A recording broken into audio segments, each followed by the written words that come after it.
4.6 billion years ago, gas and dust collapsed to form the solar system and planet Earth. Water vapor escaped from its core, and as the surface cooled, it transformed into liquid that rained down for centuries, creating the ocean. There, protected from deadly cosmic and solar rays, life would form and evolve. First, into microbes that generated oxygen, allowing complex plants and animals to arise. Then came humans. In the blink of an eye, we have completely altered this vital system. We're warming its waters by dumping CO2 into the atmosphere, removing its life through overfishing, and spreading pollution throughout its currents. Even though the ocean is vital to human life, our actions imperil its health, and these impacts will ripple deep into the future.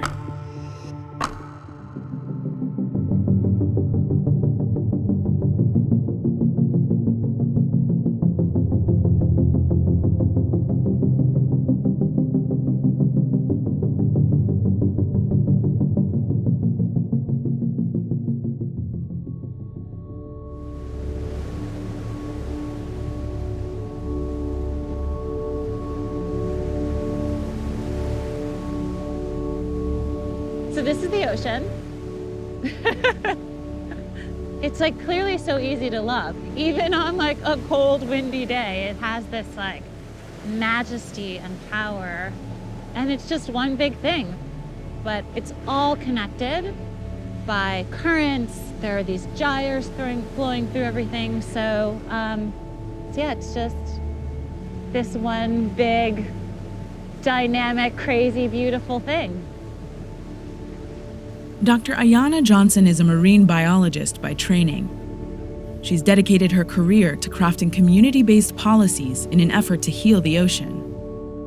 So I grew up in a working class family in Brooklyn. When I was 5, we went to Key West, Florida. And when I saw a coral reef for the first time, when I saw all of these colorful tropical fish swimming around, I was just like, there's a whole other world happening underwater, and how come no one told me about this? Beneath the surface, there's a landscape of underwater mountain ranges, bubbling trenches, sandy-bottomed shoals, and a dizzying array of marine life. There's all this activity, there's so much going on, and there's a crackling noise to it all. This vibrance and energy and aliveness and complexity and diversity. 3 billion people rely on the ocean for food. But despite all this, humans are fundamentally and irreversibly changing the ocean. And one of the most visible impacts is climate change. The ocean has absorbed over 90% of the heat that's been trapped by all the greenhouse gases that we've added to the atmosphere. So it looks the same, but it's changing super quickly. Known as the rainforests of the ocean, coral reefs have thrived for thousands of years. They're vital to life here. Coral reefs cover only 1% of the sea floor, but are home to more than 25% of marine life. They are a shelter and a nursery where more than 1 million species live and reproduce.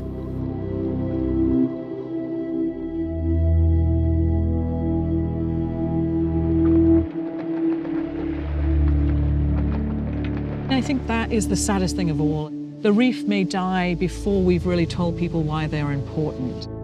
The late Dr. Ruth Gates was a leading marine biologist and expert on coral reefs. You can see tons, millions of cells inside this animal. Gorgeous, gorgeous imagery. That's in great condition. In her lab, Gates is capturing what happens to coral polyps, the tiny animals that together make up coral reefs. When you turn up the temperature of the surrounding habitat, This is the animal now in the midst of bleaching. bleaching occurs when the stressed coral polyps kick out the algae that provide them with oxygen. It actually looks like it's going through its last gasps, doesn't it? It doesn't look like it's searching and striving like the earlier images. It's quite macabre to watch an animal lose its lifeblood and just gradually deteriorate under these conditions.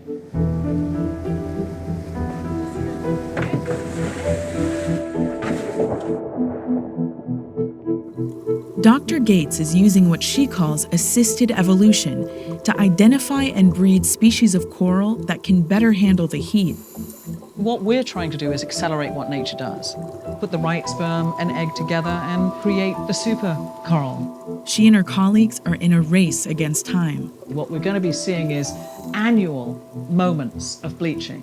And the question is, how many times can a reef be hit by bleaching before it's essentially gone? This scene is playing out across the planet. The Great Barrier Reef is the world's largest living organism, so big it can be seen from outer space. An unprecedented 3-year bleaching event killed off half of its coral and over 30% of coral worldwide. I think humans forget that we're just one species of many million, and clearly we're doing things that are destroying our own habitat.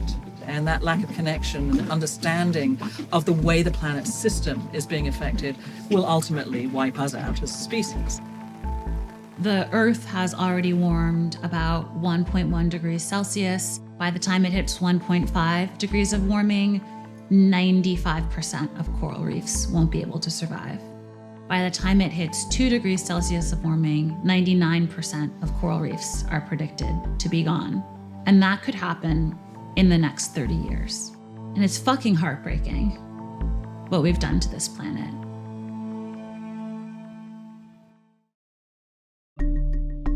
Even if we manage to control climate change tomorrow, the human impact on the oceans is so wide-reaching, it'll affect cities around the world for generations to come.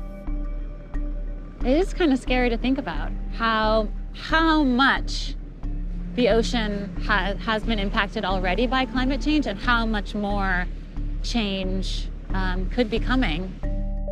The oceans act as a heat sink, absorbing 90% of the warming created by the burning of fossil fuels.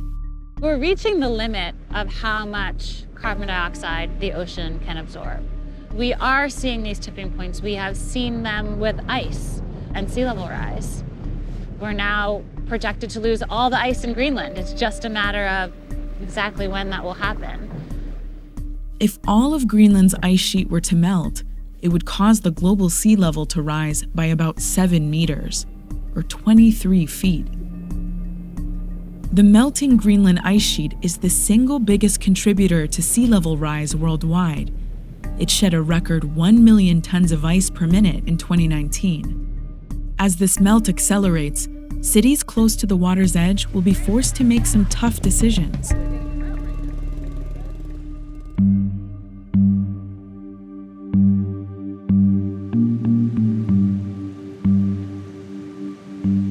I mean, this is a dream. We live in one of the most beautiful places on the planet. Every day I can come out here, you can get in the water, you can surf, you can do, whatever you want to do. Watch your shoes, you're about to get drenched. There it's going. That's quality work right there, too. That's, this is around your house right now. Yeah. Sean Gould is a resident of Imperial Beach, a working-class town in Southern California. He lives right on the coast. A few times a year, a king tide surges up to his doorstep. It's a natural phenomenon, an extreme high tide caused by the alignment of the Earth, the Moon, and the Sun. Residents have tried to protect their structures with sandbags and other barriers. But thanks to climate change, the floods are getting worse. If you let this go, these buildings would get knocked down. I mean, that's just a reality. The ocean's going to win. To cope with these rapid changes, some cities are considering managed retreat to pull back infrastructure to higher ground. Events like the king tide are still only an occasional nuisance, but that might change. Long term, is there going to have to be some decisions made, and some of them may be being tough. Across the globe, climate change is already driving massive displacement. From the indigenous villages above the Arctic Circle to the low-lying cities in Indonesia, 40% of the global population lives along the coast. Many of these communities have contributed least to climate change, and yet will still be first to feel its burden. Whole communities having to move away from the coastline, people losing their homes because of storms, people losing their jobs. And so I think it's important to put this in very human terms. We're talking about a life and death situation for a large percentage of people on this planet. Climate change is causing record-setting flooding. But this is just one part of a much larger impact humans are having on the ocean. An impact so large that we're changing the Earth for eons to come. Scientists have called this new geologic era the Anthropocene. The Anthropocene really means that humans have left a mark on this planet. Millennia from now, if humans disappear and a scientist comes to look at the history of this planet, there will be this layer, this imprint of what we have done. It's the plastic layer. We're dumping about a metric ton of plastic into the ocean every 4 seconds, which is horrifying. A metric ton every 4 seconds, every day, all year long. Thousands of everyday consumer goods, like golf balls, end up on the ocean floor. And if this persists at the current rate, by 2050, the ocean will contain more plastic than fish. Whoa, look what we have here. Wow. What the hell is that? That's a giant piece of plastic. Oh my God. Dr. Anela Choi studies how plastics impact the entire oceanic food chain. This is a lancet fish, and what's great about these guys is they sample the environment for us. So we sample the stomachs from different locations in the ocean, take a look at what they're feeding on. Animals at almost every single trophic level of the food web in the open ocean are ingesting plastic. Because plastic degrades into ever smaller pieces but never disappears, it makes its way through the entire food chain. Disposable plates and cups end up as tiny microplastic pieces in our bloodstream.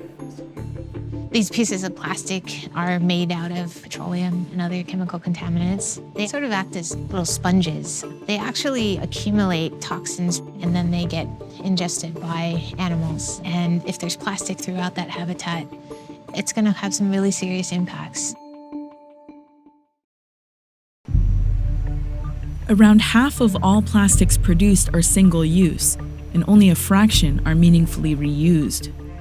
Manufacturers have little incentive to capture this waste flow, so our ocean ends up as a wastebasket. I want people to know that it's probably not your fault. It's really not my fault, right? It is wussy politicians who are not making the bold decisions that we need in order to protect our health and well-being and economy and way of life. And it is really greedy corporate executives who do not have the best interest of the rest of humanity at heart. And so when we're thinking about the changes that are needed, it is so important to think about these larger systems, to think bigger. We live in an economic system that incentivizes profits, enriching a few at the expense of the many, and our oceans. I think it's just so simple as not sharing. We're just not spreading the resources around. Some people are taking too much and some people don't have enough. The Mozambique Channel is a microcosm of the larger global fishing trade. Here, industrial-scale fishing threatens the survival of those living on the margins.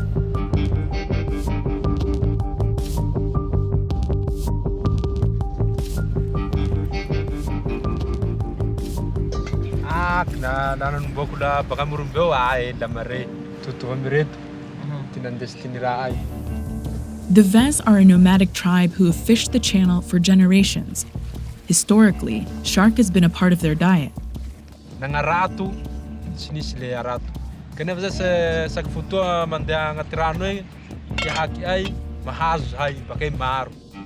These waters used to be some of the most abundant in the world, but have been decimated by overfishing.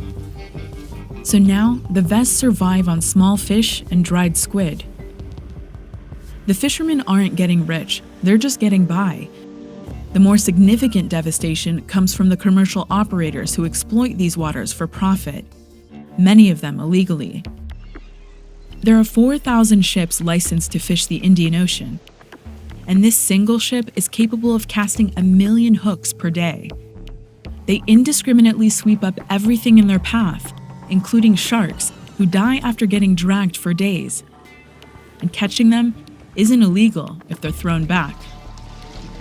Shark is more valuable because they're using the fins to sell, and because it's kind of make a lot of money. 1 ton of fins will yield $200,000 in profits, a small piece of this lucrative market which drives the killing of an estimated 100 million sharks a year. And the shark fin trade is just a small part of the modern global fishing industry's impact on the ocean. Over the last 70 years, we've removed about 90% of the large fish from the ocean. They've just taken them out. We've killed them. The tunas, the swordfish, the sharks. We're emptying out the ocean. It's gonna be just like jellyfish and seaweeds and like weird stuff that we're not used to eating. There are hundreds of millions of people who depend on the ocean as their primary source of protein. We're talking about food security for 500 million people on the planet is at stake if we don't manage to protect and restore the ocean.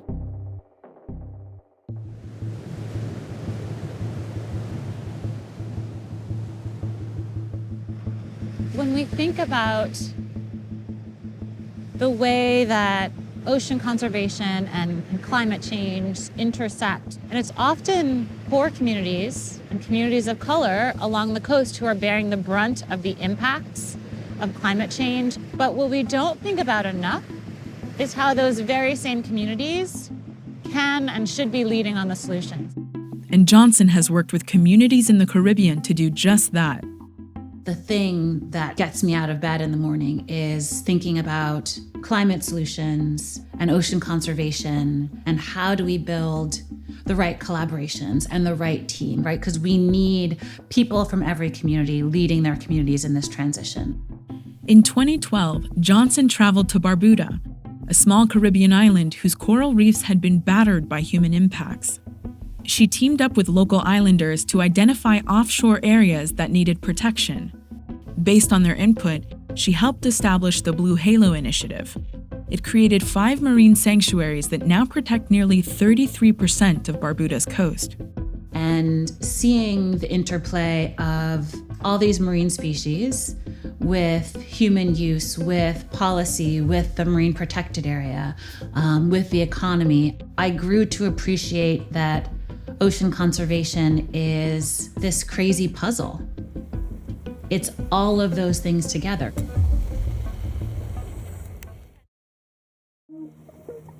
We've had this sort of era of media and storytelling that's been about the climate apocalypse, right? The fire and brimstone version of the future. Like, we're very clear that that is not a good outcome. What we don't have is like a clear vision of what does it actually look like if we get it right. We need people to understand how possible a better future is. One possible future Johnson has been working to make a reality is what she calls a Blue New Deal. She's worked with U.S. Senator Elizabeth Warren and others to come up with a roadmap to heal the ocean. The Blue New Deal will provide a template for some of the first marine climate legislation, which supporters hope to see in 2021. But some of these ideas have already caught on.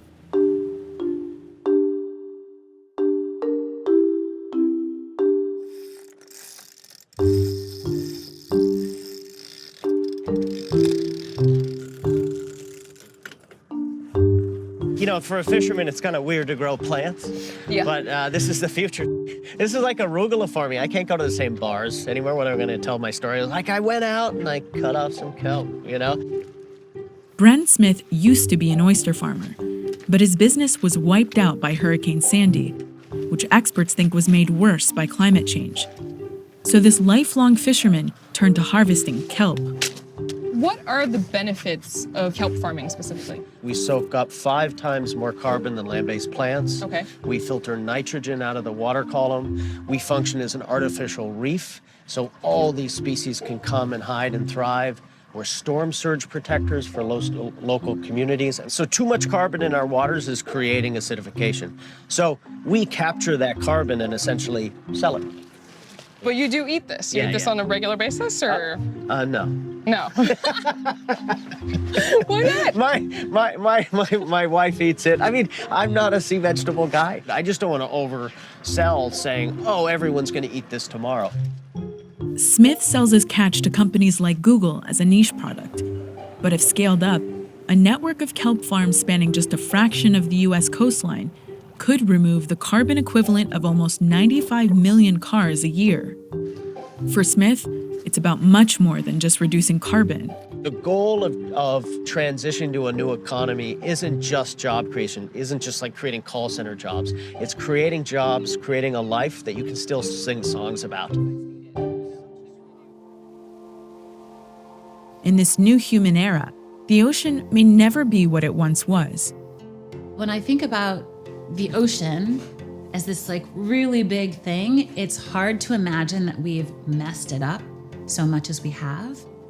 With climate change, with overfishing, with pollution, with physically destroying ocean habitats, we have these very divergent possible futures. And I think that's really important to know. Like, a lot of the damage has already been done, but some of it can be undone. We can use things other than plastic and not let it end up there. We actually can deal with climate change. We know how to reduce greenhouse gas emissions, and we can stop overfishing. And when we do those things, the ocean will come back. It won't be like it was before, but it will still be this like resplendent, joyous, healthy ecosystem. And so that's actually really exciting because there's still this super wide range of possible futures, and we get to decide.